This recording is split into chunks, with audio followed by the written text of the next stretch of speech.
Welcome to the deep dive. Today, we're digging into something that touches almost everything we do, often without us even noticing it: risk, and specifically how we judge it.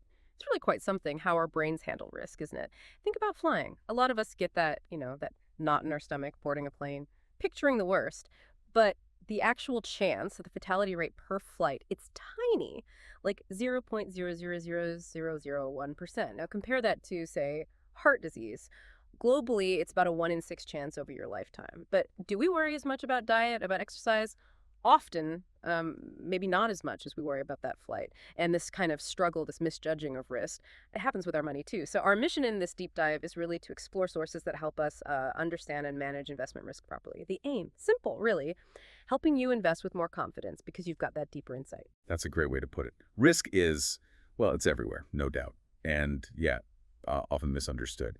But the crucial thing to get is that with the right approach, risk isn't just something to shy away from. You can actually harness it, use it strategically to hit your financial goals. And, here's the slightly weird truth we'll get into. Not taking risk. That has its own pretty significant downsides too, often ones people just don't see. Okay, so let's unpack that. If our brains are sort of wired to fear risk, like you said, with the whole plane crash versus heart disease thing, what does that actually mean when it comes to investing our money? I bet a lot of listeners might be thinking, well, why take any risk? Why not just stash it in a super safe savings account? Is that really the safe play long term? Yeah, it's a really common question, and it kind of gets right to the core of it. Look, keeping your money in something like an FDIC-insured savings account, it feels safe, right? Very secure day to day. But the fundamental issue is, well, your money might just not grow enough. Not enough to reach those big long-term goals you have. Think about inflation.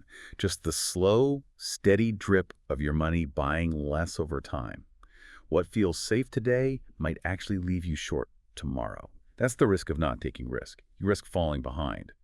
So the real goal isn't, avoiding all risk. It's about taking risks smartly, figuring out which risks actually help you grow and which ones are just unproductive danger. Right, right. I see the logic there.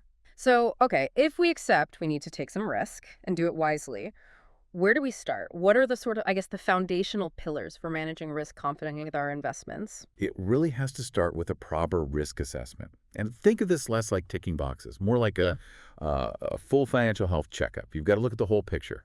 Family income, all the expenses, what assets you have, any debts, your monthly cash flow.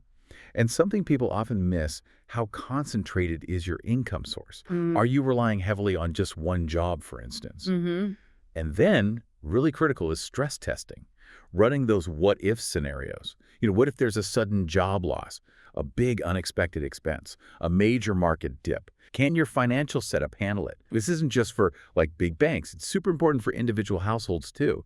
Helps you spot weak points before they blow up. Okay. And tied right into that is understanding your liquidity, your emergency fund situation. Yeah. You need to know, really know, how many months could you cover your essential costs if your income suddenly stopped, or if you got hit with a huge bill. That emergency cushion. Exactly. It's absolutely vital for managing household risk. A strong emergency fund isn't just a safety net for personal crises. It's also strategic protection for your investments. It stops you from being forced to sell things at the absolute worst possible moment, like, panic selling during a market crash. Yeah. That protects your long-term returns. Got it. So that assessment, income, outgoings, emergency buffer that builds the foundation makes sense. So once we have that clear personal picture, how do we translate that into actual strategies within the investment portfolio itself? Right. So that's where asset allocation comes in. It's the absolute cornerstone. This is basically deciding on the right mix in your portfolio between things aimed at growth, like stocks, and things aimed more at stability, like bonds.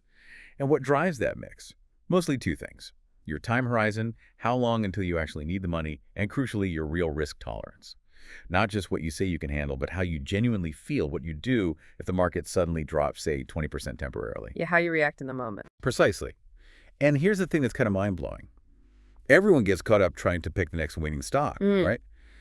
But the research, the data, consistently shows that your basic mix of stocks and bonds, your asset allocation, that decision, quietly determines something like over 95% of your portfolio's long-term results. 95%. Wow. Yeah, it's the main driver, way more than trying to time the market or find that one magic stock. Getting that fundamental allocation right, it's absolutely essential. Okay, so personal assessment done, core asset allocation set based on time and tolerance. Now, let's talk about navigating the market itself. How do we handle all the ups and downs, the different types of risk within the portfolio? Well, the number one strategy, the most powerful tool we have for managing risk within the portfolio is diversification. Basically, it means not putting all your eggs in one basket, or even a few baskets. It's about investing really broadly across potentially thousands of different companies, different industries, different countries even, things that are ideally unrelated or uncorrelated. So they don't all move together. Exactly. The idea is that if one company, or even one whole industry, hits a rough patch, it doesn't sink your entire portfolio. This tackles what we call unsystematic risk, the risk tied to specific companies or sectors. Diversification smooths that out, lowers your overall portfolio risk, while still letting you capture the general growth of the market. Okay, that makes sense for like one company having a bad year.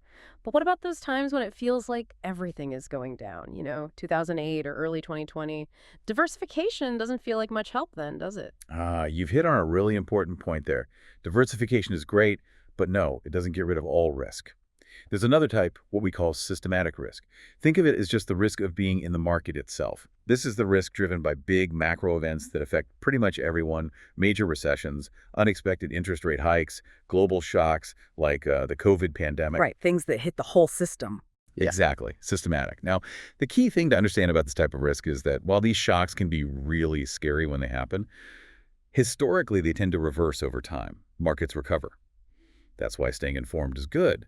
But staying disciplined, sticking to your long-term plan, even when things look bleak, is absolutely crucial during those periods. Panic is usually the enemy. Okay, so we've got the mechanics, the strategies, assessment, allocation, diversification, understanding systematic risk. But let's be real. When markets get volatile, emotions kick in hard. How much does our own behavior, the sort of human factor, play into successfully navigating all this? Oh, it's massive. Honestly, an investor's behavior, especially during those moments of peak fear or sometimes peak greed, can absolutely make or break their entire financial plan. One of the most common and most damaging mistakes you see is people selling everything off in a panic during a market downturn, particularly when their actual goal, needing that money, is still maybe years or even decades away. Selling low, basically. Selling low, exactly. And doesn't just lock in losses costing you money directly, it also costs you invaluable time, the time your portfolio needs to recover and then participate in the eventual rebound. Staying disciplined, grounded in that long-term plan and maybe market history, helps you ride out those systematic shocks. And speaking of market history, didn't our sources have a really powerful statistic on that? Something to kind of anchor that idea of long-term discipline? They absolutely did. It's a really striking piece of data, quite reassuring actually for anyone investing for the long haul.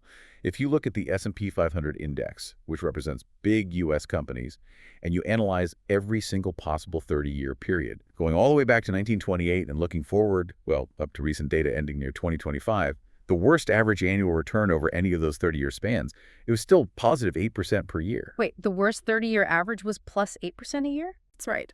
Not the best return, not the average return, but the lowest average you would have gotten over any 30-year time frame in nearly a century of data.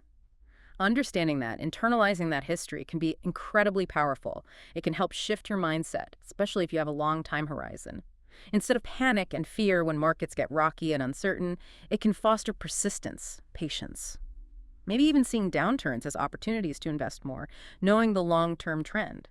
It's a pretty compelling argument for the market's long-term resilience and why that discipline really, really pays off. Okay, so wrapping this all up then, it sounds like managing risk in your investments isn't just about, trying not to lose money. It's much broader. It's about really understanding how markets tend to work over time, using diversification smartly to handle those company-specific bumps.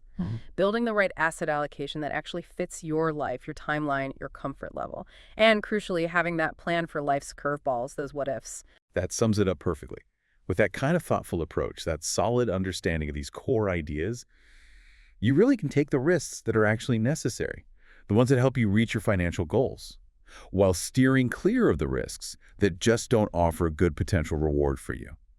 And that, at the end of the day, is what lets you take risks with real, genuine confidence.